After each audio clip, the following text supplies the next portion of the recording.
Hi friends, இன்றைக்கி நம்ம கிச்சனில் நேந்திர பழம் வச்சு கட்லெட் தான் செய்ய போகிறோம். அதுக்கு நான் இன்றைக்கி இந்த அளவுக்கு பழுத்த நேந்திர பழம் எடுத்திருக்கேன். இதை ரெண்டாக கட் பண்ணிவிட்டு ஸ்டீமரில் சேர்த்து வேக வச்சுக்கலாம்.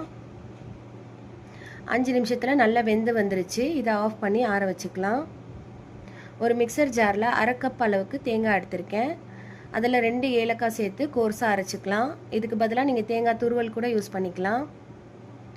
கடாயில் 1/2 கப்புக்கு கொஞ்சம் கம்மியாக வெல்லம் பவுடர் எடுத்திருக்கேன். அதில் நம்ம கோர்ஸாக அரைச்ச தேங்காவையும் சேர்த்து நல்லா மிக்ஸ் பண்ணிக்கலாம். வெல்லம் நல்லா கரைஞ்சி தேங்காய் கூட நல்லா பிளெண்ட் ஆகி வந்ததுக்கப்புறம் அடுப்பு ஆஃப் பண்ணிடலாம். இப்போ நம்மளோட ஸ்டஃபிங் ரெடி ஆயிடுச்சு. தேவைப்பட்டால் நட்ஸ் கூட ஆட் பண்ணிக்கலாம். இப்போ வேக வச்ச வாழைப்பழத்தை மேஷர் வச்சு நல்லா மேஷ் பண்ணி எடுத்துக்கணும். நல்லா ஃபைனாக மேஷ் பண்ணணும். அப்போ தான் தட்டையில் ஈவனாக வரும்.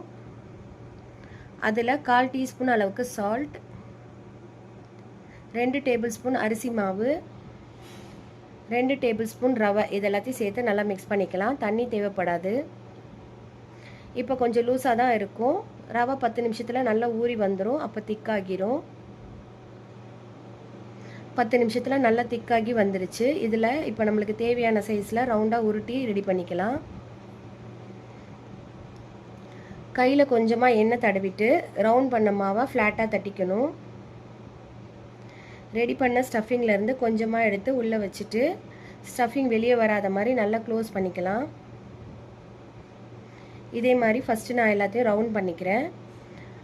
டீப் ஃப்ரை பண்ணுறதுக்கு உங்களுக்கு விருப்பம் இல்லைன்னா இந்த மாதிரி ரவுண்ட் பண்ணிவிட்டு குழி பணியார பேனில் கொஞ்சமாக ஆயில் சேர்த்து ஃப்ரை பண்ணி எடுத்துக்கலாம். ஆனால் நான் இன்றைக்கி கட்லெட் மாதிரி தான் பண்ண போகிறேன்.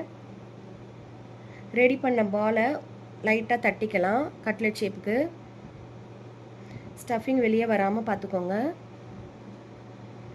மைதா மாவில் டிப் பண்ணிவிட்டு பிரெட் க்ரம்ஸில் கோட் பண்ணிக்கலாம். இதே மாதிரி எல்லா கட்லெட்டையும் ரெடி பண்ணிக்கிறேன்.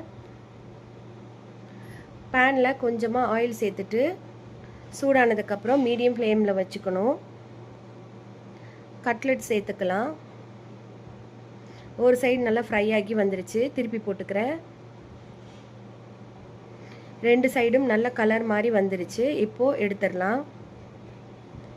மேலே நல்லா கிறிஸ்பியாக உள்ள நல்லா சாஃப்டான நேந்திர பழம் கட்லெட் ரெடி ஆயிடுச்சு. சாப்பிட்டு என்ஜாய் பண்ணலாம்.